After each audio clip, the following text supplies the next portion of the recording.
mais Collé ci loo ne bàyyi yaa ngi cool alors gars yi ñu ngi leen di bëggee bu baax di kontaan ci yéen di leen jox seen wàccuwaay comme ni ñu koy defee à chaque fois bu ñu jàkkaarloo gi yéen ci télé bi xam ngeen nag heure bi moom heure naan café la 17h bu jotee moom nga teg sa café gu tàng yàlla boo ko tegee booleeg beñe gu tàng da ngay xam ni ci jàmm rek ngay nekk.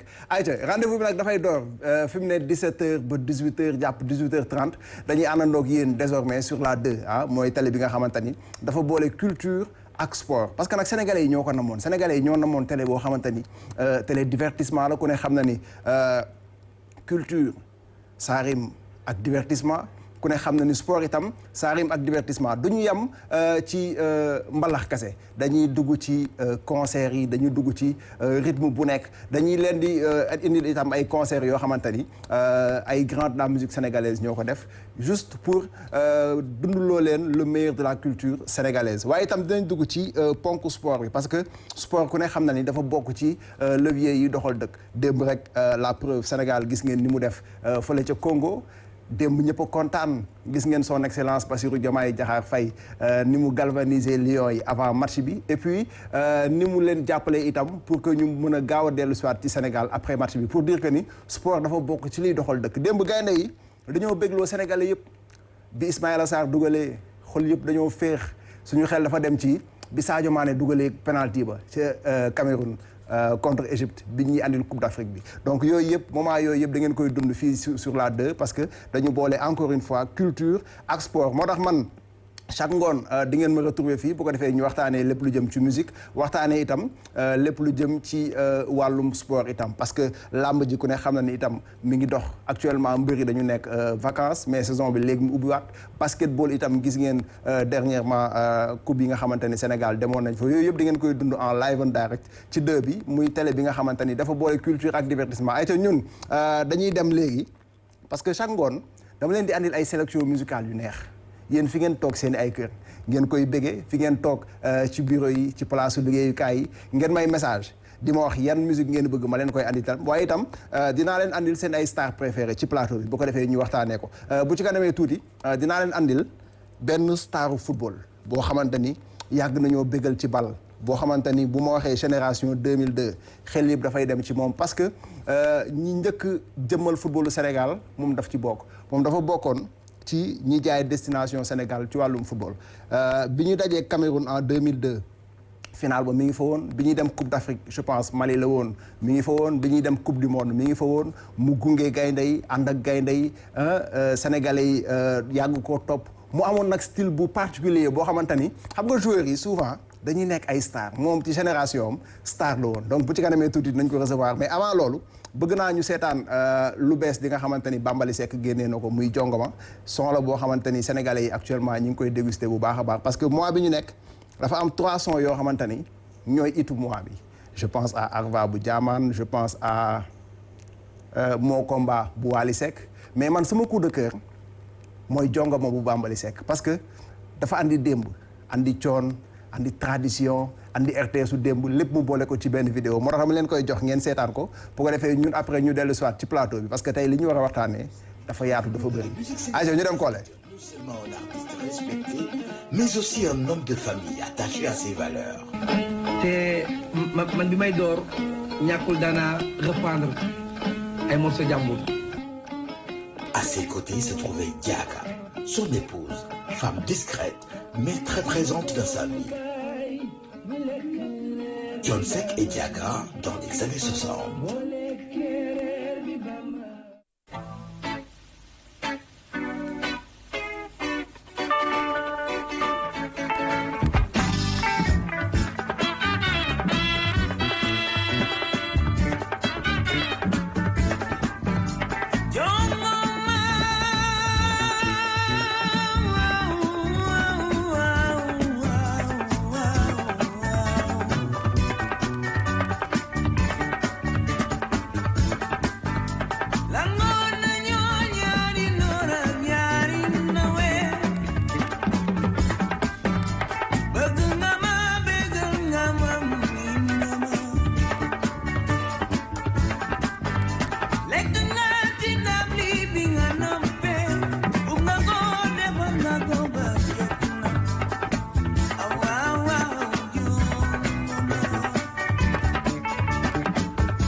ayca jóge nañu ci Bambaly Seck bala ñuy ñëw ci Mia dañuy ñëw ci Bambaly parce que maa ngi leen ko doon wax sànq li mu def chef d'œuvre la parce que revisiter waat un peu histoire ci musique loolu je pense que ni c'est une très bonne nouvelle pour la musique sénégalaise et puis itam defalu ko n'importe qui papaam la ko defal muy Thione Ballago Seck yàlla na suuf oyof lool ci kawam Bambaly bu ñu koy seetaan dañuy gis Thione ci Bambaly bu ñuy seetaan Bambaly dañuy gis Ousmane ci Bambaly bu ñuy seetaan Bambaly dañuy gis par exemple Mapenda Seck gis Assane Ndiaye donc ñoom ñëpp dañ leen di retrouver ci Bambaly Seck moo tax c'est un artiste boo xamante ni nañ ko bàyyi xel et puis une autre bonne nouvelle boo xamante ni itam Bambaly mi ngi koy waajal mooy sortie album bi nga xamante ni c'est prévu pour le 19 septembre mooy 19 bi ñu nekk nii mu nekk album boo xamee ni Sénégal yëpp ñu ngi koy xaar parce que renaissance la ci woote renaissance ci ban anam loolu yëpp dinañ ko xam le 19 incha allah et puis itam vous aurez l'occasion de le suivre incha allah peut-être samedi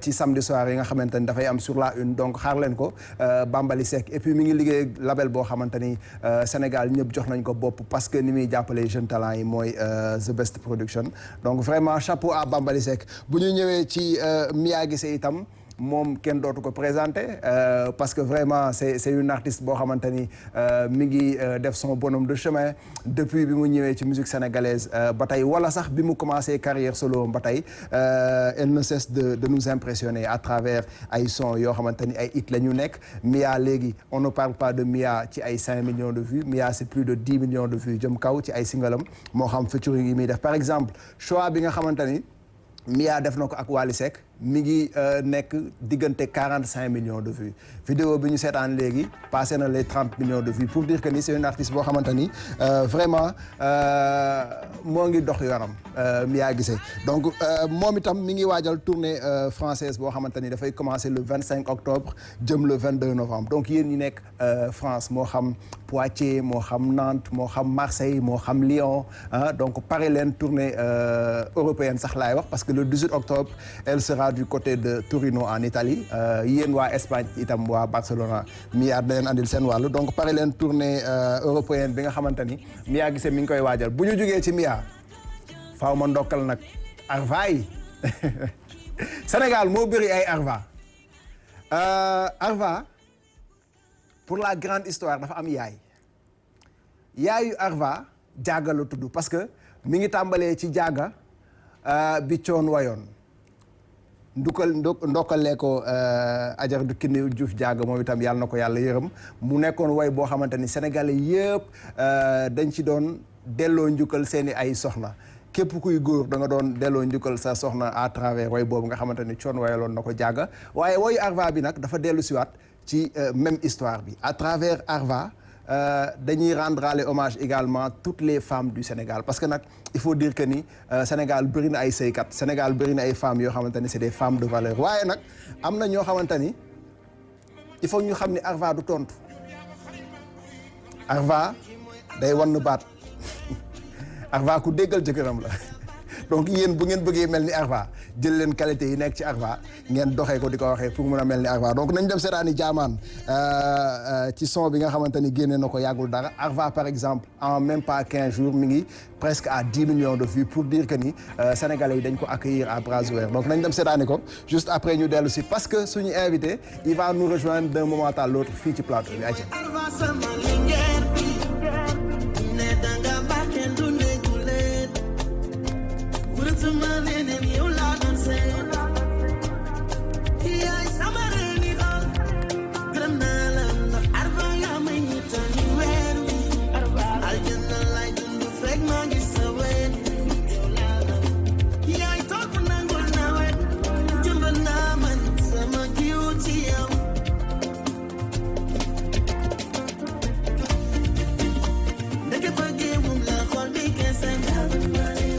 Arva sama rugi la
jaay sa sant waaye sant bi ko jënde yombul sant dàqu ko jóob du ku nekk koy wuyoo xarimaam Jóob Mamadou kuy wër ku rafet juddu bayam ci moom dëppal ko fi gënul la yaay borom maaw buy kon waaye naa la ndaw mi yow ndax sama sant ngay wuyoo Jóob yaa ba xarimaam borom rek du nekk ci baameroo toojal naa la borom ne sama xol yaa koy maaj loo Jóob yaa ba xarimaam ndax nga sama kër waaye naa la ndaw mi yow ndax sama sant ngay wuyoo Jóob yaa ba xarimaam borom rek du nekk ci baameroo toojal naa la borom ne sama xol yaa koy maaj loo Jóob yaa ba xarimaam ndax nga sama kër Jóob yaa ba xarimaam moom moo doon yaa ba ñu ci fat leen mata ar bu de soxna ñaan fekk ko ki nga koy léegi ba war na ñëpp ba nag Mamadou yaa ba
Aïcha kookoy Arva suñu lingeer bi Jaaman également vous pouvez le retrouver ce week-end mooy samedi 13 carré VIP parce que dina fa nekk week-end bële passé gis nañu ko COP 21 ni mu ko def ñëpp ñëw ci Arva Show bi nga xamante ni actuellement mi ngi nekk di ko def donc Arva Show Arva Tour lay nekk après pour présenter un peu le single bi nga xamante ni it la mujjee nekk ci Sénégal yëpp donc vous allez le retrouver ce samedi 13 inchallah au carré VIP moom Jaaman bu ko defee mu andil leen show bu extraordinaire après Jaaman wala sax bu ñu desee un peu ci Arva featuring bi également il faut qu'on en parle parce que li Jaaman def tàmmuñu di ko gis ci musique par exemple dajale deux légendes de la musique sénégalaise musique traditionnelle lañ leen gën a xamee moo xam suñu yaay Kiné Lam ak maman Soda Mama donc mu nekk ñaari maman yoo xamante ni ku ne xam na ni ci ensemble lyrique traditionnel bu Sorano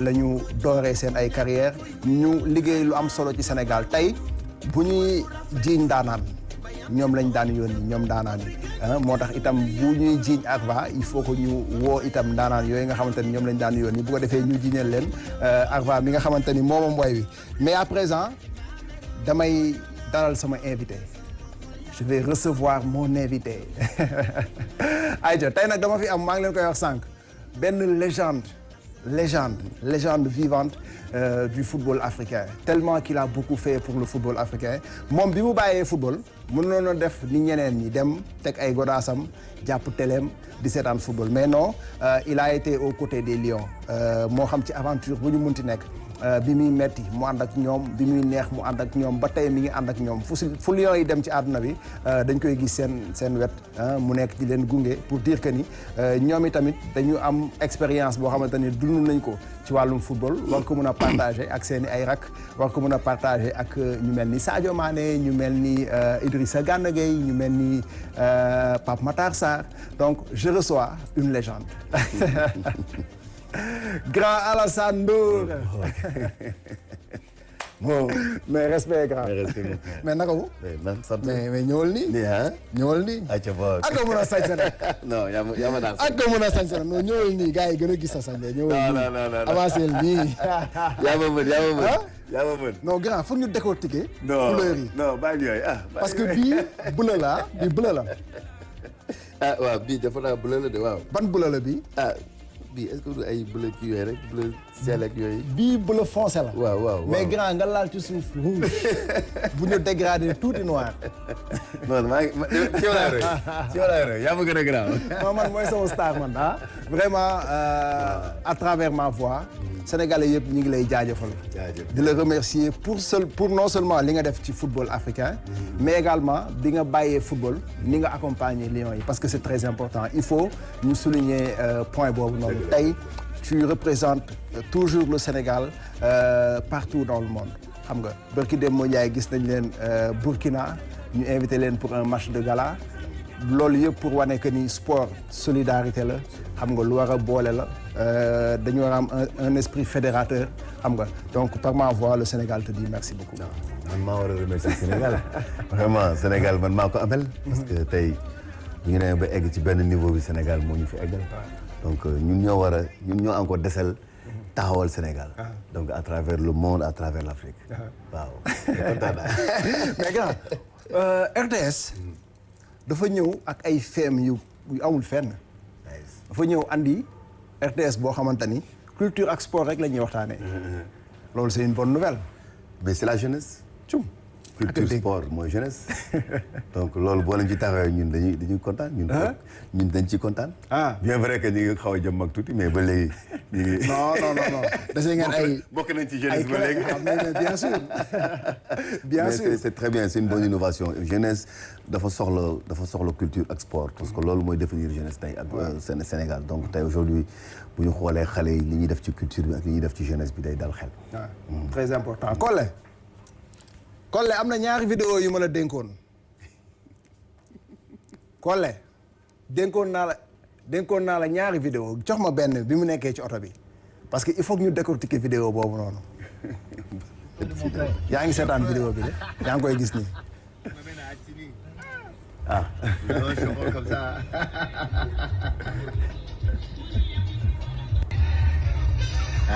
Le chauffeur de mon frère. Le chauffeur. Là tu étais avec ton chauffeur.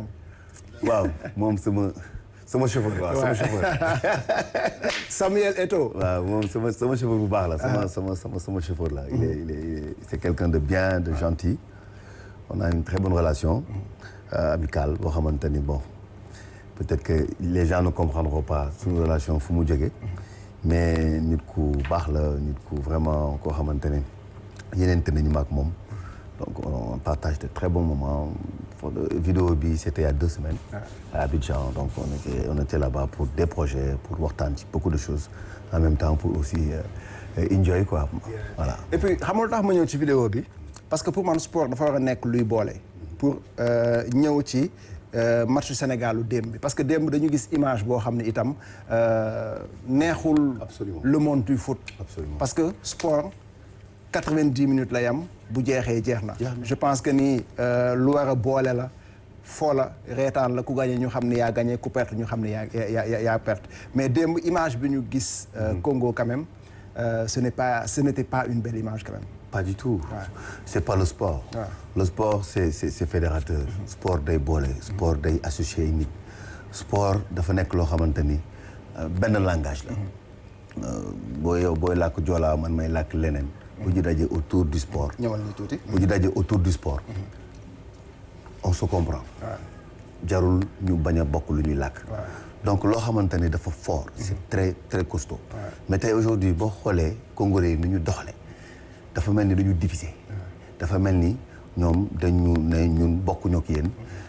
dem leen fa ngeen xam ngeen dem.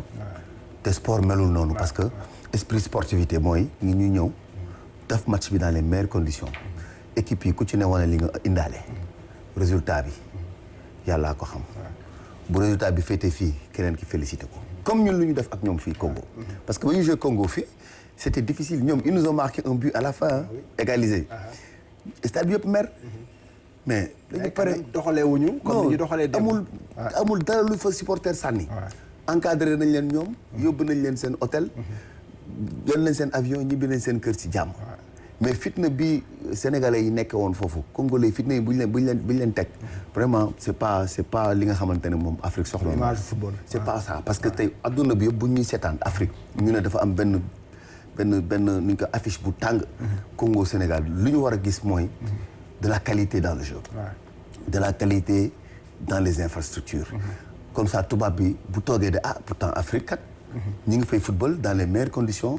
te coow du jib te problème du am te tout se passe bien mais tey aujourd'hui c'est le Congo mais Congo tamit day yóbbaale Afrique.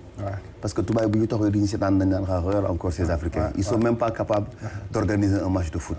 ils sont là ñu ngi yàq seen stade te ñoom ñoo yàq seen stade. boo lëgee FIFA dafa leen di suspendre. parce qu'ils vont pas recevoir là-bas ci prochaine journée yi non. ba pare ça leur coûtera des points. ñoom ñooy defaraat encore seen stade demaat toogaat ci stade bi di seetaan yeneen match. c'est vrai donc je pense que ça a pas été quand même une bonne image. non mais en tout cas ñun démb enjoy nañu non ñun moom c'est le bon. mais noo dundee match bi démb. waaw dund ko normal rek même avant match bi sax. avec un peu de pression mais xam naa ne bu dee football nañuy wax. ci football lay mujj. tôt ou tard dañuy gagner. match bi am na ampleur. am na pression. am na xalaat am na lépp am na safara am na lépp mais ça reste un sport ça reste un jeu te ñii nga xamante ne ñoom ñooy représenter Sénégal mooy suñu boy yi am nañu mën nañu football am nañu expérience te ragaluñu ñu ci bëri ils jouent dans les grands championnats. démb moom wane nañ ko moom. démb non duñu ay ragal non duñu ay ragal 2-0 ñu mën la 2-0 30 minutes boo ragalee mën nga jël 4 buts. mais moment boobu qu'est-ce que tu t'es dit moment wu 2-0 bi. gars yi yàlla xam na ne j'étais calme. j'étais calme parce que ci football lay mujj. ci football lay mujj parce que tey dañoo amoon benn période d'adaptation boo xamante ne c'était compliqué. pelouse bi synthétique bi. synthétique bi c'était difficile. booy ils rataient leur contrôle ils sont xam nga souvent moo tax sax bu jigéen di échauffé wu moo tax ñuy xool ban dàll nañuy footballé wala ban kii parce que il faut nga adapter sa dàll ak.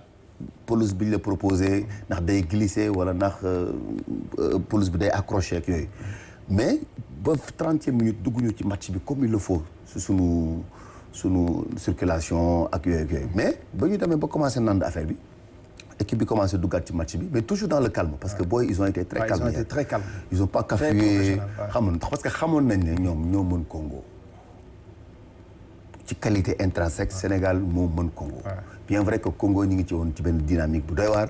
seen supporters yi ñi ngi xamb ñoom seen joueurs yi ils étaient super motivés. parce que 80 000 spectateurs. yoo xamante ni c'était tous des Congolais. oui mais grawul ñun dañuy dund nañ loolu fépp. ci adduna bi yëpp xam nga booy football ci stade yi boo demee Égypte c'est pareil boo demee yeneen dëkk yi c'est pareil donc stade yi Afrique dañu bëgg football. mais loolu yëpp ci sur la périphérique la. mais ci champ vert bi comme ni ñuy wax ci terrain bi. foofu la problème affaire bi foofu la donc 11 contre 11 la ñu xool kan moo mën donc ñun on a été surpris jël lañ 2 buts yoo xamante ni peut-être deuxième but peut-être c'était évitable premier but il fait une action extraordinaire but bu rafet la dugal mais ba ñu demee ba dugg ci match bi on a réglé nos buts nous aussi sans problème sans forcer et sans paniquer te loolu moo doon clé bi c'était il fallait pas paniquer il fallait rester concentré jusqu'au bout avec aussi un bon coaching vraiment ba ñu xoolee ne gis nañu am na yenn joueurs yi commencé user il a fait peut-être 3 ou 4 changements yoo xamante ni ils ont dynamisé l'équipe à la fin on gagne.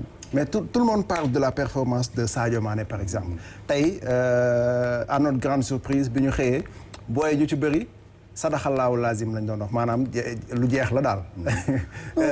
noo gisee commentaire yi. non bu ñu def noonu. ok non xaaju jeexul. Sadio non jeexul Sadio tey démb rôle bu mu joué. Sadio tey aujourd'hui il faut pas que ñu compter ci Sadio bu Liverpool mu woon. ok parce que adduna day dox. maintenant am na leneen loo xamante ne dese na ko loo xamante ne. mi ngi expérience mi ngi perturber yeneen équipes yi. parce que démb boo xoolee il décrochait beaucoup. il créait d'autres espaces. boo xoolee sax ci biu Jackson bi. moom mooy désaxé. waa ji topp ko mu créer espace Jackson profité ci extra yooyu tamit foog gars yi di ko foog gars yi di ko gis ça fait partie du jeu expérience am permettre na ko xam na yenn ndoxte yeeg yooyu jour d'expérience la bon c'est une équipe te aujourd'hui équipe la boo xamante ne ñi toog banc ak ñi titulaire c'est pareil tey dañu war a lu ñu war a xam lu ñu soxla tey lan la ñu teg fa ñi nga xamante ne ñoom ñoo mën a régler esprit d'équipe bi sachant que ñii nekk ci ginnaaw bu ñu ñëwee ils peuvent régler le problème la preuve ñi nekk ci ginnaaw ñetti nit ñu mujjee laal bal bi Habib Diarra Sabali moo jox Sabali jox Matar dugal mooy ñett ñu toogoon ci banc bi c'est une équipe affaire bi noonu la war a demee donc Sadio tey aujourd'hui bu nekkee titulaire génn keneen dugg wala moom mu nekk remplaçant bu duggee mën na régler problème bi donc c'est une équipe faut pas tamit ñu rey affaire bi yëpp def rupture totale dafa am benn transmission générationnelle boo xamante ne ñu ngi ñëw ci équipe yi mais buñ ko yàqamti day ñëw naturellement mais Sadio am na lu ñu mën a tamit tirer ci moom loo xamante ne as tuut donc je pense que c'est pas encore truc démb coach bi il a fait un très bon coaching bien vrai que d'accord uma sax ci peut-être Pape Matar Sarr je pense que point boobu foog ñu taxaw ci parce que analyser nga marché bi de façon très positive mais aussi il y a des leçons à tirer par exemple il y a quelques erreurs yoo xamante ni peut-être coach bi def na ko wala joueurs yi def nañ ko tey boo doon résumé erreurs yi nga xamante ni failles yi nga xamante ni am na ci marché bi lan lay doon dans un match il y a toujours des leçons instructives yoo xamante ne avec du recul war nga toog xam ne lii war nga ko mën a parfaire lii war nga ci mën a yokk lii war nga ko mën a wàññi c'est comme ça tey démb bon sur le classement j'étais un peu surpris Pape Matar pour loon démarrer wu bien vrai que coaching gagnant la def Pape mu ko dugalee tamit dafa dugal mais il devait démarrer pour man il devait démarrer par rapport ak sa première performance contre le Soudan parce qu'il fait quand même un excellent match il marque parce que il est dans une bonne dynamique et puis il faut dire que Pape Matar c'est quand même aujourd'hui un joueur qui a grandi équipe nationale soxla na ko tey aujourd'hui il est champion d'Europe il joue dans l'un des meilleurs clubs en Europe tey voilà du mën a c'est un titulaire indiscutable dans l'équipe mais il faut valoriser aussi les performances parce que performance bi mu def ci premier match bi je pense que dañ ko waroon valoriser dugalaat ko deuxième match mais il a su aussi être au service du groupe de l'équipe parce que ba mu duggee tamit merul ba mu duggee il s'est mis au service ba def différence donc mais comme même si on n'était pas d'accord mais le coaching est gagnant donc mais il y a beaucoup d'autres choses à parfaire il y a beaucoup d'autres choses à dire je pense que à froid coach bi bu demee ba toog mën na décortiquer match bi pour ñi nga xamante ni 2-0 bi ñu jiitaloon mu bañ ñu arriver parce que c'est pas toujours ngay def remontada qu'on soit un peu plus vigilant sur nos entames de match pour éviter scénario yooyu. Très important c'est le professionnel qui parle c'est Alassane Ndour qui parle c'est la star du football africain qui parle gars yi bëgg naa ñu dem seetaani élément bi nga xamante ni am na après match parce que nag il faut dire que ni suñu influenceurs yi ñoom ñëpp dem ils étaient tous contents ñoom ñëpp dañu bëgg ci performance bi nga xamante ni sénégalais yi def nañu ko moo tax bëgg naa seen ay réaction ñu seetaani ko pour xool un peu ku ci nekk nan nga dundee match bi loolu itam lu important la on a vu Wally Seck fële ca Dubaï ak ñoom Aba No Stress ni ñu doon duggee ci match bi ni ñu doon bégalee itam ni ñu doon kontaanee ci performance yi on a vu beaucoup d'influenceurs kontaan ci match bi jaayu ci match bi Pape Birame Bigué bu dee jege na ma du ngeen ma wool Pape Birame du ngeen ma wool Pape Birame bu dee jege na ma parce que Pape il faut que mu ñëw il faut que mu fekkee jotaay yu mel nii xam nga Pape Birame c'est le grand professionnel c'est un passionné du foot c'est le boy bu baax ouais depuis démb il a fait un plateau exceptionnel ci match bi nga xamante ni amoon na on l'a vu avec Ngirandaaw Jérôme Diouf Dame Ndoye ñoom ñëpp ils étaient là gars yi ça c'est la 2 ma ne ko ça c'est la 2 mais Pape star baa ngi nii de. non man kii rek laa wax. non et puis moom nekkul ci football bi mu ngi ci basket bi. basketball African League bi. moom mu ngi fépp il ratisse large quoi. Oui, toujours. Et puis on le voit souvent avec Samuel Eto'o. La dernière fois je voyais avec Eto'o et El Hadji Diouf c'était en 2016. Bon Eto'o me demandait il y a combien de ballons d'or autour de toi. Je ne pouvais pas calculer parce qu'il y a déjà Diouf double ballon d'or. Eto'o je pense 4 ou 5. Donc beaucoup de plaisir de te recevoir surtout dans ces phases importantes parce que dañ nekk si relance bu am solo boo xamante ni sport télé bi moo nekk la locomotive du sport au Sénégal ci wàllu télévision on va faire des choses magnifiques. Déjà sur les profils de l'originalité qu'on va découvrir tous ensemble. Mais duñ ci wax lu bëri. dañuy juste junj. non foog ma bàyyi la ak moom parce que xam nga man mbalax bee ma intéressé man conseiller ma intéressé may jox gars yi culture gu saf. comprendre nga. non mais xam nga culture ak sport aussi. ci la bokk. C'est lié. Et puis, ton profil, c'est intéressant parce que tu es le pont entre la culture et le sport. Moi aussi, tu vois, le sport, tu ne peux pas le coller. Hein. Non, il est incollable. Il est bon. Il est incollable. mais boo décortiquer ak moom match démb bi ak éliminatoire bi match yi di ñëw lan lay nekk. c'est deux professionnels qui parlent nag déglu leen attentivement. Mais déjà ambiance bi environnement bi. Man ce qui m'a bluffé ci match bi. mooy comment joueurs yi ils sont parvenus à maîtriser environnement bu hostile nii. bi nga gisee le public hostile un public agressif excité lan la jox yow en termes de vécu li nga xamante ne jox ko dund équipe nationale ak lépp nga xamante ne itam joueurs yi def nañ ko comme jaloore. Bon, tu sais, le joueur de foot, il est préparé. Il est préparé, il sait que voilà, il va aller à l'extérieur. C'est toujours difficile, l'extérieur. Amul ben match extérieur boo xamante ne tu arrives, on te dresse le tapis rouge.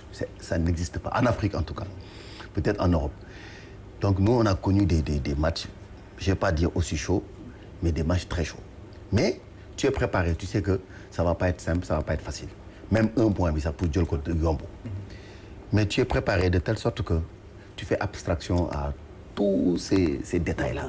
Environnement. Parce que, et puis ça commence à l'aéroport. Qu'est-ce que l'image à l'aéroport? Les joueurs étaient presque exposés à la furie des oui, c'était même limite dangereux parce que aujourd'hui, à l'aéroport... Ils avaient accès aux joueurs. Ils avaient accès aux joueurs, ils pouvaient faire des choses, ils pouvaient, tu vois, donc c'était dangereux, limite même, tu vois. Mais heureusement que gars gagnent les liens forts, mais joueurs, ils savaient. Ils savaient qu'il y avait une ambiance parce qu'on connaît le stade des Martyrs. Voilà, donc c'est un cratère, c'est un chaudron. C'est un des stades les plus chauds. Donc c'est pas pour rien que Moutou du stade des Martyrs. Avec une histoire. Ouais, avec l'histoire du stade des Martyrs, c'est quand même une farine, c'est vrai. Donc c'est un stade avec une histoire. Ouais. Mais les joueurs, quand ils sont sur le champ vert, ils oublient tout ce qui se passe autour. Ce qui nous intéresse sur le champ vert, c'est de faire les bonnes passes, prendre les bonnes décisions et être motivé et montrer à l'adversaire que ça c'est les réseaux sociaux, c'est tout ce que mais ci biir terrain bi si je suis plus fort que toi voilà. Mais est-ce que amul loo xamante ne dafa judd démb parce que de mémoire man fàttaliwu ko moomoo Sénégal ñu mëne ko 2-0 à l'extérieur mu dem égaliser jëli gagné match bi remontada ci environnement boo xamante ni yow tu n'étais même pas sûr génn ci match bi génn ci stade bi en toute sécurité avec c'était un match d'homme en fait. Il fallait pas trembler pour jouer ce match-là. On a des joueurs d'expérience malgré leur jeune âge. am na booy yoo xam ne ay booy ndaw nañu mais dañu teel a sóobu. On a des joueurs qui sont quand même expérimentés qui jouent les premiers rôles. On a des champions d'Europe. li ne ci biir équipe bi bëri na de. On a même on a Ballon d'Or, on a aujourd'hui dentre de Ligue des Champions. On a beaucoup de joueurs qui ont aujourd'hui des capacités yoo xamante ni ils peuvent gérer tout ça parce que à un moment donné à 2-0 je voyais Sadio Mané dire aux gars calmez-vous. Et puis présence de Sadio Mané c'est important sur le terrain. En fait les gens ils se focalisent sur les buts, Sadio Dougolo etc. Mais le bonhomme quand il est présent sur le terrain il pousse déjà ses coéquipiers à élever leur niveau de jeu. Ouais, parce que quand tu as Sadio Mané, le bonhomme il a gagné la Champions League. Il a qualifié le Sénégal à la Coupe du Monde. Il y a quand même l'équipe assez bien. Il est deuxième au Ballon d'Or mondial. Exactement. L'équipe est bien assise. Donc du coup, le fait qu'ils parlent aux jeunes leur dire calmez-vous, on se calme, Boulen Ragal, on va revenir. Donc ça donne du baume. C'est quelque chose de galvanisé. Donc, aujourd'hui, ils n'ont pas paniqué. Quand je voyais les jeunes encore essayer de dérouler, je n'ai pas paniqué. Parce que je me suis dit, bon, ça va se terminer par le jeu. Du football, les diarrhées. Comme gars, ils disent, les diarrhées. Mais du football, les diarrhées. Mais quand tu dis que tu football, parce que nous avons dit football, il y a un match, Sébastien de Sabre. Parce que conférence de presse veille de match, dafa ne moom il a misé sur l'aspect psychologique. L'aspect mental, adrénaline bi nga xamante ni mooy jógee si public bi dugg si joueurs yi énergie boobu poussé leen ñu gagner match bi malheureusement ça n'a duré que 40 minutes même pas 40 minutes énergie boobu dafa jeex tàkk. Deuxième mi-temps équipe Congo on les a pas sentis. xam nga déjà physiquement on était mieux qu'eux. On était plus fort qu'eux. Voilà, c'est un atout important. Physiquement, on était largement plus fort qu'eux parce que eux, ils ont 3-4 joueurs yoo xamante ni ils sont pas dans les, comme on dit dans la compétition en ce moment. Ils n'ont pas encore de rythme. On a vu Wissa qui fait une course de 50 mètres qui trébuche. Bu fekkoon ne Wissa boo xamante ne il est en pleine bourre, il va. Chancel Mbemba après 30 minutes, après il est essoufflé. Complètement cuit. Donc à un moment donné même je l'ai vu plonger même sur un joueur. Donc ils étaient tous cuits.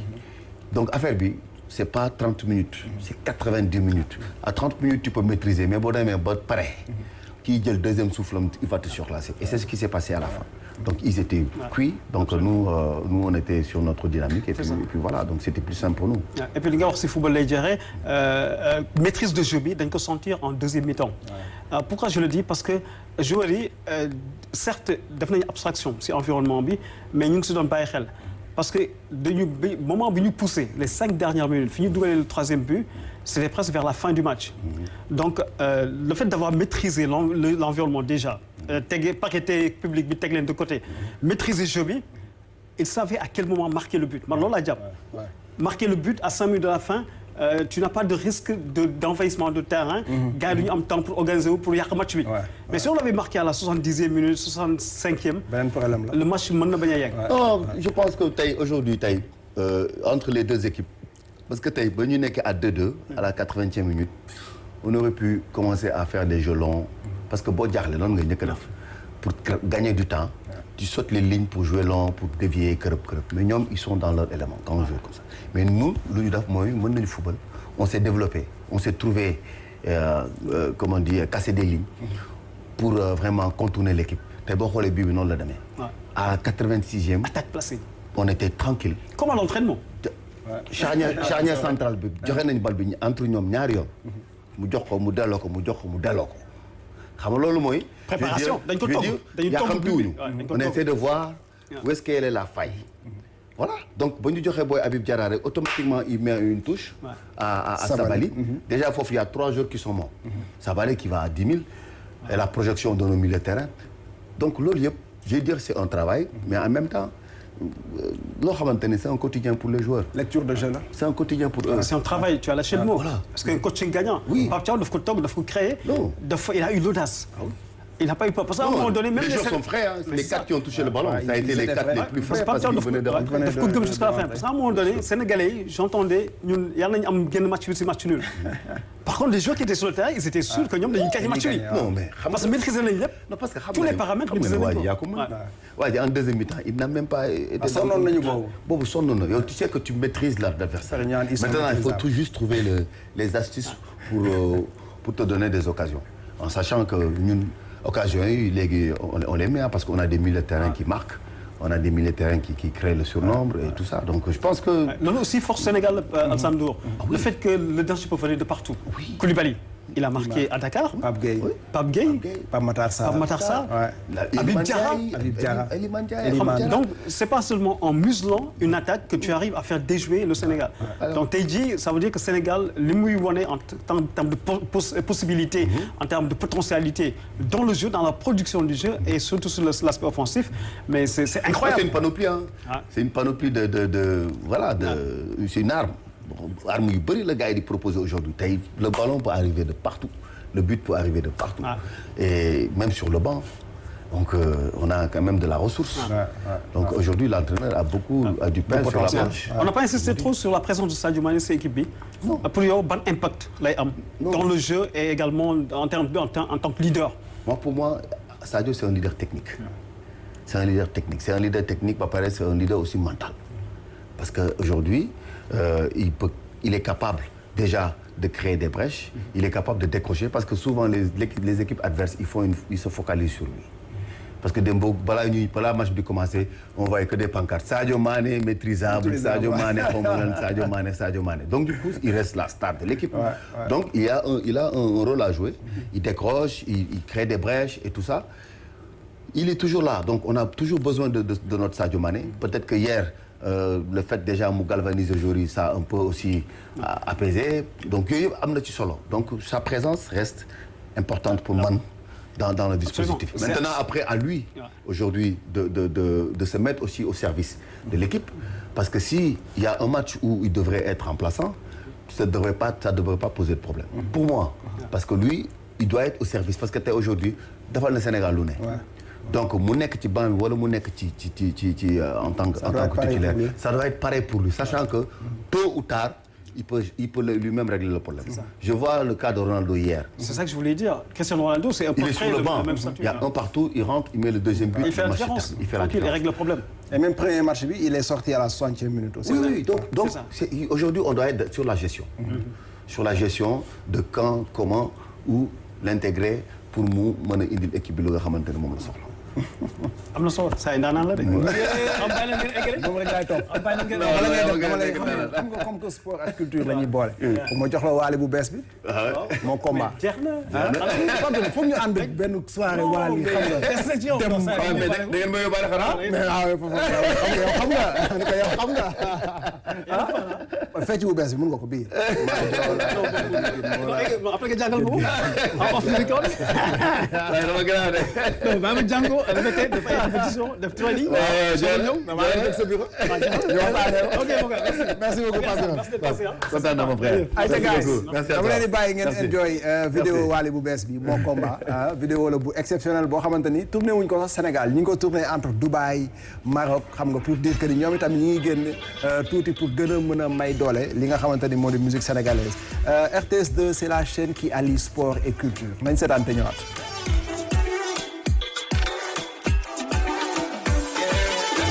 ma jigéen loolu la lay toppee dem na xool ni ma gis ti ma choqué ni nga mel naturel la doo ko forcé non kenn bi dafa tàng ba di lakke safara bi nelaw ci yow la bëgg a gis pese na la ci li nga toog dafa diis saf ni jumbo tooy ni ko kenn bi dafa tàng ba di lakke bad girl boy bu la jege ma shoot li may wax yëpp ci jigéen nga uuf sa dëkk morom bu la tegu nga shoot shoot shoot shoot shoot sama wet ma gën la lay seet man dama jooy lay ki may tànneloo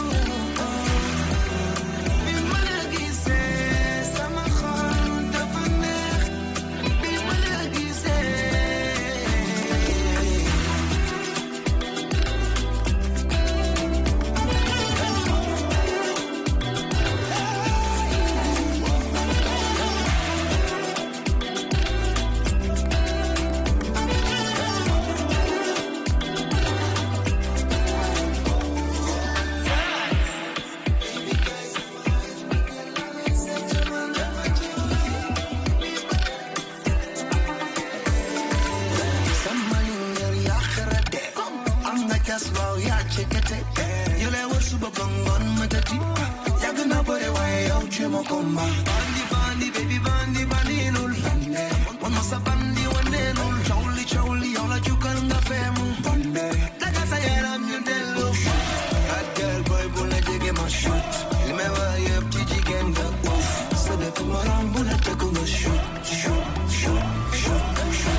Aïcha kooku Wally la moom actuellement mi ngi Dubaï itam di ñu pareel beneen opus boo xamante ni bu génnee dina neex Sénégalais yëpp donc ñu ngi koy big up bu baax a baax et puis préparez-vous également pour sa tournée européenne donc yéen waa Europe yéen ñi namm Wally préparez-vous pour sa tournée parce que le 1er novembre il sera du côté de Napoli en Italie donc yéen waa Napoli yëpp génn leen pare leen parce que xam ngeen ni moom bu ñëwee moom day créer bruit donc bu ñu jógee Napoli dina dem Belgique le 15 incha allah avant Belgique itam mois d'octobre bi waa États-Unis di ngeen jël seen wàll parce que à partir du 11 octobre il sera aux États-Unis pour benn tournée américaine itam bu ñëwee doogay dugaat biir Europe mais bu ñuy waxtaan un peu ci culture par exemple musique comment tu vois la musique sénégalaise en général en tant que sportif quoi. musique sénégalaise moom mi ngi décollé. waaw mi ngi jël envolom vraiment surtout avec cette nouvelle génération là. Wally tey vraiment mi ngi def lu am solo ci musique. boo xoolee dernier clipam bi waxuma bi mooy bu mu joué en Tanzanie. je pense que ça c'est une. je pense que c'est un hit international. parce que tey bu dul sénégalais sax damay gis sax yeneen dëkk yi dañ koy teg. damay gis ay guinéens wala ay maliens di ko ci réseaux sociaux yi ñu koy teg te ci def ay challenge.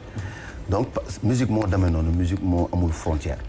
te aujourd'hui ci diversité bi nga xamante ne ñoom nouvelle génération bi ñu ngi koy indi ci musique loolu la Sénégal soxla parce que souvent dañu doon wax ne seen musique du génn. mbalax rek ngeen di def. donc mënoo leen jaay seen musique. commencé nañ comprendre. mais léegi les musiciens les acteurs de la musique commencé nañ comprendre bon suñu papa Youssou comprendre na ko depuis. mais nouvelle génération bi commencé nañ comprendre dañu war a génn. dañu uti yeneen sonorité dañu war a génn uti yeneen diversité ci musique bi. pour proposer ko Sénégalais parce que les Sénégalais quand même c'est des mélomanes ah. parce que ñun dañuy déglu musique. en commençant par toi ñun waaw man de moom wax dëgg yàlla. voyage beaucoup. moi j'écoute beaucoup de musique nigériane beaucoup de reggae. xam nga ñu ay boy Kapsi nañu. donc dañu teel a nand son bi musique bi. donc du coup yii gars yi di ñu proposer nii c'est intéressant donc day tax tamit ñu mën a consommer suñu musique locale. en parlant de voyage tu voyages beaucoup. souvent dañuy gis CAF da lay def envoyé spécial ci ay match yoo xamante ne da ngay dem pour commenter ko et tout tey ouverture boobu nga am ci monde sportif boo ciy ñëw di ci wax lan lay doon. waaw mais dafa nekk loo xamante ne dañ ci kontaan loolu parce que bàyyi nañu football mais ba léegi ñu ngi ci football bi. ñu ngi ci environnement bi ñu ngi ci périphérique football bi parce que loolu nañu xam. suñu passion la. de temps en temps CAF dinañu jox yenn mission yi bu amee ay tournois de jeunes. bu amee ay coupe d'Afrique. ak yooyu dinañu tàbb pour ñu mën a taxaw def commentaire match yi en tant que consultant joxe ci suñu xalaat joxe ci suñu ay ndoxtu parce que c'est des choses que nous avons vécues. donc du coup day yomb ci ñun pour ñu koy transmettre le grand public. donc loolu dafay nekk loo xamante ne lu am solo la souvent tamit dañuy yónni pour ñu dem ci di noter les matchs. au niveau de la petite catégorie des tournois yi nga xamante ne c'est par zone. tournoi UFOA. ñun zone fii on est avec la Guinée la Gambie donc Sierra Leone ak donc dañuy def souvent des tournois de d'hommes ou de femmes. donc souvent tamit dañuy dem foofu pour def ay ñu koy waxati ay rapports. yoo xamante ni rapport tournoi bi ñu ngi koy jël ñun ñoo koy jébale waa CAF pour ñu mën ko dugal seen i système xool équipe bu ci nekk lan moo la manqué équipe bu ci nekk lan nga war a yokk équipe pour la progression du football africain. très important dama am léegi ci téléphone bi koo xam ni mi ngi yëngal Sénégal quoi. Arva yow kaay Arva Argaay allo allo allo. oui allo Momo ça va. mais Mr Dia. ça va naka mu. mais Dia ci loo ne. maa ngi si jàmm. mais yaa ngi cool. maa ngi cool yéen nag. mais nice ni. jaajëf. nekk di consommer Arva bi ni mu gën a nice quoi. ah yeah faaye. ah xam nga man j'ai l'habitude de le dire xam nga artiste bu mel ni Diamane les Sénégalais n'ont pas l'habitude wala defuñu constat bu baax mais à part Youssou Ndour mooy artiste bu ñu gën a regarder sur YouTube par exemple xam nga Youssou Ndour avec su ma juumul Néné Chéri ou 7 Seconds mi ngi à 209 millions de vues mooy le Sénégalais bi ñu gën a xool à part Youssou Ndour Diamane ngay nekk ci top number 1 sur YouTube par exemple booy xool ay musique am par exemple Jaay ma guerre bi plus de 50 millions de vues yeneen son plus de 50 millions 60 millions de vues donc il est aimé non seulement par les Sénégalais mais par le monde entier en général parce que booy xool ñi gën a déglu son am mooy ñi ngay wax léegi les Nigériens les Ivoiriens les Congolais les Français les Américains parce que style de musique bi nga xamante ni mi ngi koy def dama toog ak benn waay mu ni ma Diamane tu l'écoutes tu as l'impression même qu'il n'est pas sénégalais parce que li muy produire ci musique c'est tellement propre ba boo koy déglu ça donne envie d'écouter en fait Dia maa ngi en tout cas ça fait plaisir di dégg ay encouragement yu mel noonu venant de vous de ko mën ci nekk en tout cas di kontaan sur le comment les Sénégalais ni ñuy apprécier suñu liggéey donc je pense que artiste bu nekk loolu lay ñaan. te kontaan naa si bu baax a baax. non ñoo gën a kontaan et puis j'ai en face de moi benn ndaanaan boo xamante ni moom tamit mi ngi lay nuyu bu baax Alassane Ndour. sama boy la. oui Alassane waaye. xama paas la ko. Dia mais moom. balaa muy nuyu Dia dama ne la Dia je l'ai connu en 2011. waaye. boobu mi ngi nekk kii groupe bi nu mu tudd sax Express. di woy sama baat seen baat. waaw yaa ngi fàttaliku Dia. melomaan nga nag quoi. voilà donc Dia dama ko xam comme sama rakk Dia dem naa ba këram Diourbel. Dia gis naa yaayam. donc moom ñoo bokk Diourbel donc sama boy la donc su ma gisee succès bii nii ci moom. mais je suis tellement fier. je suis tellement content. et puis je suis pas surpris parce que xam naa ko xam naa lan la mën quoi. voilà Dia ànd nañu maak moom ak Moustapha Dam ba ci Akon toog waxtaan ak moom. donc xam naa ko donc je le connais très bien sama jeune frère la. et je pense que ça c'est que le début. lii ñëw man gëm naa ne mooy gën a graaw yi parce que tu as les qualités pour exploser pour génn frontières yi pour dem def yeneen donc on te le souhaite. amiin inchallah. jaajëf baax dégg la. jaajëf my boy. yow man ak yow yàgg na. oui ñu bokk Diourbel aussi. absolument def ay affaires yu bëri ak Tafa. absolument man bi dikk nekk aussi personnes yoo xam ne jàpp ngeen si. bilaay ci côté social bokk ngeen si ñi nga xam ne yéen a jëkk a xiirtal li ñi si affaire yu mel noonu. donc macha allah Dia. big up man kontaan naa dinaa ñëw temps benn soirée parce que temps mada bi may xooj quoi pour ma ñëw ci soirée. samedi bii day am. samedi moom dama lay invité. samedi dama lay invité waaw baax na temps mada bi may xooj quoi ne pour ma ñëw. jeex na jaajëf big up. Dia. rendez-vous samedi ak vendredi Dia. waaw vendredi samedi yëpp am nañu ay rendez-vous man ak yow d'accord. respect pour kontaan naa bu baax a baax. jaajëfati. mais nga xam nag yow melomaan nga quoi. non ñun dañuy dund affaire bi non ñun dañuy dund affaire bi xaaral déggoo paa bi sànq. waaw paa bi yàgg nañ daje ay concert yu Ndour ay Suisse un peu partout donc on aime la musique parce que en fait sport dafa ànd ak musique. boo xoolee booy surtout nouvelle génération bi bu ñu toogee ci bus bi bu ñuy kii ñu ngi teg seen musique parce que am na ñoo xamante ne dafay def si ñoom lu bare musique moom mën loolu nag donc du coup culture ak musique. mais li nga wayoon 2002 yaa ngi koy fàttaliku. loolu est-ce que mënati naa ko. Alassane Ndour jalgati. non mooy. mais gars yi fekk na ñu 2002. waaw mais neexoon na. mais yaa ngi koy fàttaliku. oui ñu ngi koy fàttaliku. ñoo dóor sacoche bi nii. waaw bu ñu dóor sacoche bi ak téléphone yi di lang ak non affaire bi nag neexoon na nag quand même neexoon na on avait une belle génération et puis sénégalais yi bëggoon ñu xam nga dynamique bu amoon ci kii bi ci équipe nationale bi dafa jéggoon dayoo ba léegi sax d'ailleurs ba léegi sax gaw ma ne eggoon nañu foofu quoi bien vrai que c'est équipe bi gars yi bëgg nañu ko tout ça mais gars yi amour bu ñu amoon ci 2002 daf ñu dépassé woon foofu sax laa bëgg ñëw parce que yéen 2002 vous avez tellement marqué le football national que c'était beneen level quoi c'est-à-dire Tanière des Lions par exemple nit ñi dañ koy seetaan ba tey. oui ah mais c'était une nouveauté. Ouais. xam nga foo xamante ne mosoo fa egg. ne Olof Ndiaye dafay wax toujours ne foo mës a dem mënoo faa nam. dëgg la xam nga foo musul dem. nga dem fa. c'est-à-dire c'est une découverte c'est une nouveauté donc sénégalais yi mosuñoo xalaat egg dem coupe du monde dem jël ay jouer ay équipe de France gagné dem ba ay quart de finale. xam nga c'est une performance quoi tu vois. tey aujourd'hui sénégalais yi demaat nañu demaat. bay waaj a demaat. mais ba tey bee. waaw mais xam nga bu njëkk ba. waaw doo ko fàtte. donc loolu moo tax vraiment on est encore dans le cœur des sénégalais te ñu ngi ci kontaan bu baax parce que fu ñu egg rek sénégalais yi ñoo ñu pousse ba ñu egg foofu. mais lan moo nekkoon force bi jamono jooju. groupe bi. ndeysaan. groupe bi nekk benn vraiment di xëccandoo di dóorandoo et puis compréhension bi amoon ci groupe bi. en commençant par le feu Bruno Metsu. compréhension bi mu amoon pour gérer le groupe parce que dans un groupe y a tout. y a tout dafay nekk loo xamante ne lépp ci am. mais moom compréhension bi mu amoon pour gérer groupe bi pour xam ne kii nii laa koy gérer kii nii laa koy gérer kii nii laa koy gérer ba groupe bi yëpp ku ci nekk gis sa bopp.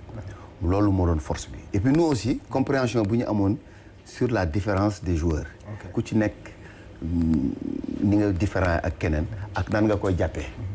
ak nan nga koy xëccee ci yow ba nga xamante ni on est tous ensemble on est en bloc donc loolu moo taxoon parce que bu ñu doon taxaw ne waaye El Hadj daf ñu sonal El Hadj lii wala El Hadj lii wala Habib Beye lii wala Pape Sarr lii wala kii lii duñ ci mën a parce que chacun on est tous différents mais bu ñu ñëwee équipe nationale on gère El Hadj on gère Fadiga on gère Pape Sarr on gère Salif Diaw ku ci nekk on se gère parce que on a un dénominateur commun qui est le Sénégal loolu moo ñu tax a jóg donc dañuy jóg pour Sénégal fàtte lépp bàyyi lépp xàccandoo dóorandoo je pense que c'était une de nos forces loolu moo joxe lii lii nii kon jox ma xool jox ma xool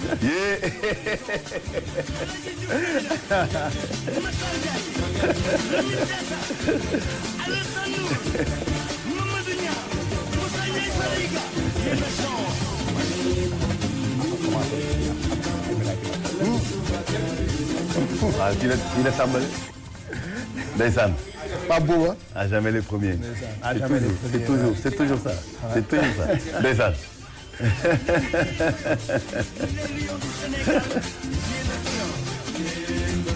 non nekk na lu neex nag foofu kenn maa ngi fa jógee yaa 3 semaines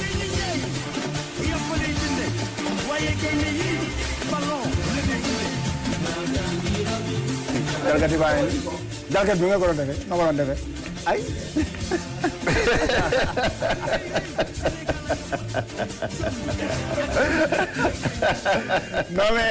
non mais à jamais les premiers quoi respect à jamais les premiers respect à Alassane El Hadj Salif transition bi day commencer fenn egg ci fenn quoi parce que booy yi ba ñuy football ñi ngi doon xool comme peut-être des Messi wala ay yeneen ba léegi sax donc tey loolu ñoom tey moo tax ñuy fas jom ba def li nga xamante ne ñun defuñu ko mooy jël coupe d'Afrique donc moo tax ma ne la transition dafa nekk lu parce que booy dama leen di gis parfois regard bi ñuy am ci yéen c'est fort en fait dañ leen di idolâtrer sax limite da ngay gis booy bu ñu jàkkaarloog Alassane ni ñuy ñëwee di ko xool bu ñu jàkkaarloog El Hadj comment mais c'est normal parce que suñu ay rakk nañ te ñun dañ leen bëgg dañ leen yéene parce que tey ñun lu ñu mënul def ñu dem ba sës mënuñu ko def ñoom sax indi nañu mooy coupe d'Afrique ñoom coupe d'Afrique bi ñun nañu ko gagné suñu revanche la woon donc tey aujourd'hui dafay neex ci xol ñu leen di gunge di ànd ak ñoom ñuy gis na tamit voilà ñun tamit seeni wéeruwaay nañu parce que bu méttee ba métti dañuy taxaw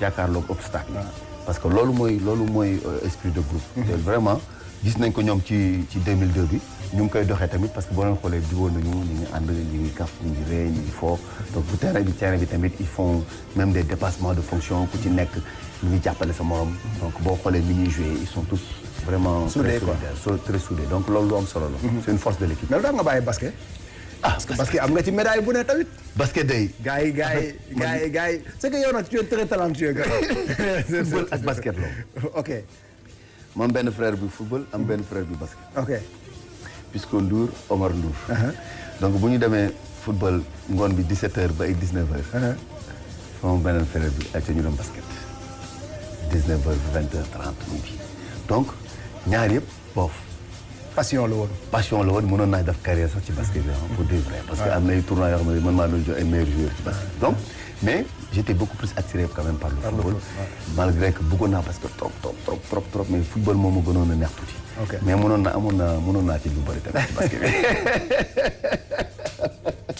Mr Alassane Ndour aja gars yi Alassane mooy suñu invité tey ci tey mu neex ci premier numéro bi donc gis ngeen on a fait le tour on a parlé de la belle victoire du Sénégal démb face au Congo waxtaan nañu ci musique waxtaan nañu ci belle époque bu génération 2002 on a parlé également des failles des potentiels de l'équipe nationale du Sénégal def nañu le tour parce que on a un professionnel donc tey bu ñëwee il faut qu'on en profite nous pour génne le meilleur de lui waaye itam génne ay leçons yoo xamante ni yéen ñi nga xamante ni da ngeen di dund football da ngeen di dund sport en général da ngeen war a toog jël big ak feuille di bind parce que c'est des leçons ah donc grand mel nii bu ngeen ko amee da leen toog di noter mais mënu fii ñëw ba dem te duñu waxtaanee itam le volet social parce que il faut dire que ni social bokk na ci ñi ko gën a initier wala ñi ko gën a may doole Sénégal à travers Marmite du Cœur tey tax na ba famille yu bëri retrouver le sourire par exemple moment yooyu da ngay gis ni mu ciy demee à fond ni mu ciy demee ak xol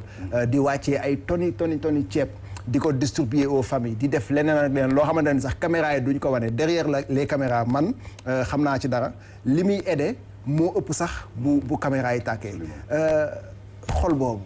waaw mais c'est comment. c'est le sport. c'est ça. c'est la culture parce que tey aujourd'hui Marmite du Cœur ñaari jëmm la. muy Moustapha Dieng ak man muy culture moom culture. yow man sport donc booy def culture. mooy RTS 2 bi rek. ma wax li donc culture ak sport dafa nekk loo xamante ni. boo koy def munoo bañ a am xol bu rëy. munoo bañ a généreux. parce que lépp loo gis rek ci culture ak sport partage la. donc ba ñu lëkkaloowee xool lan nañu mën a vraiment apporter.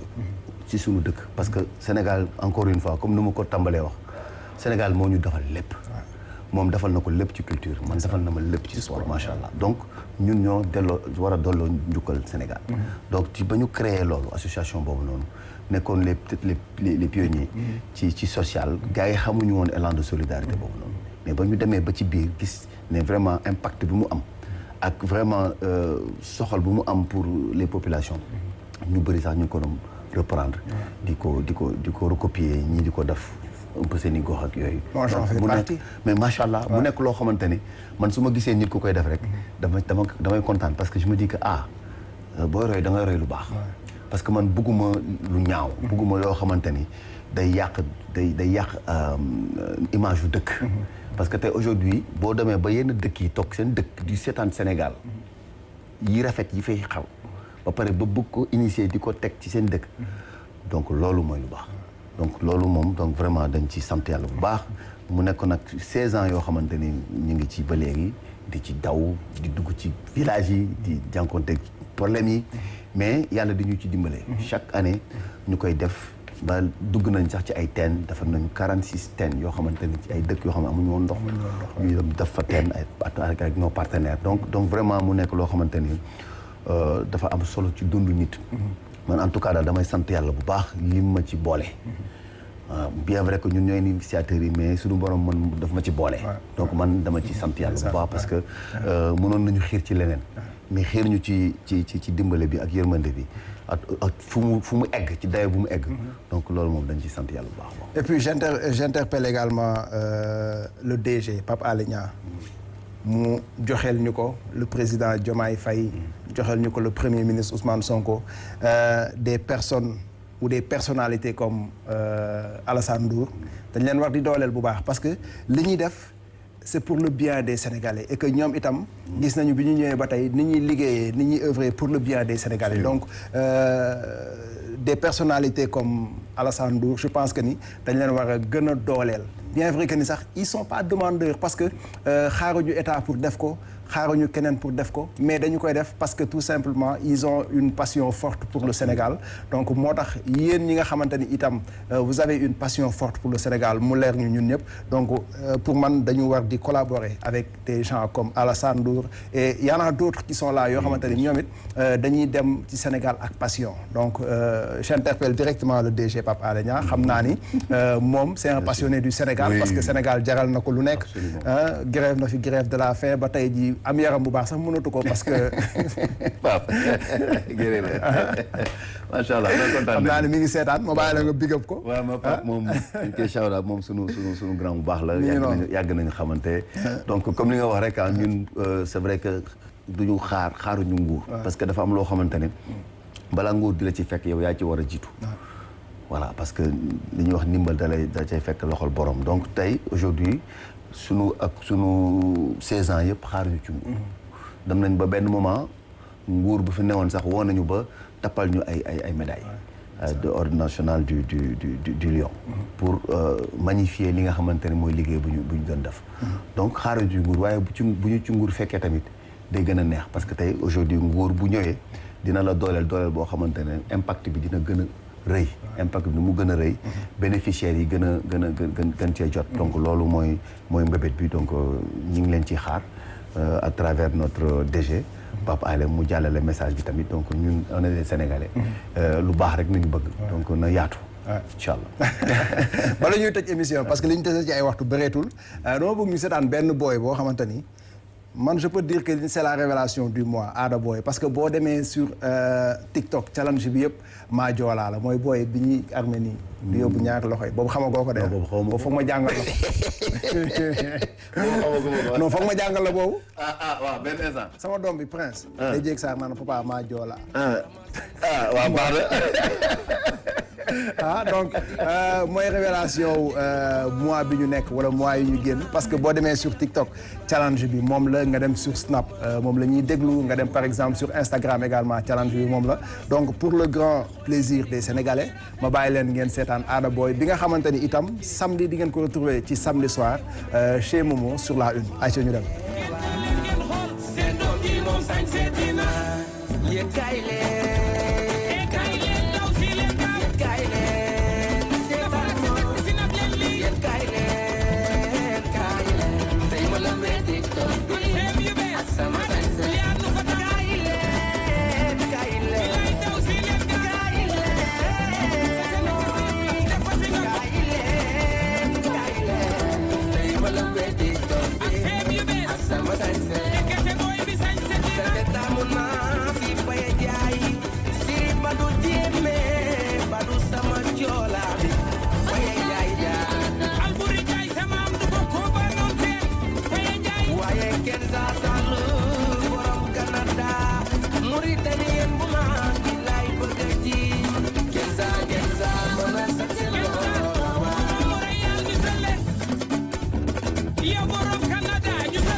non grand foog ma jàngal la fecc bi.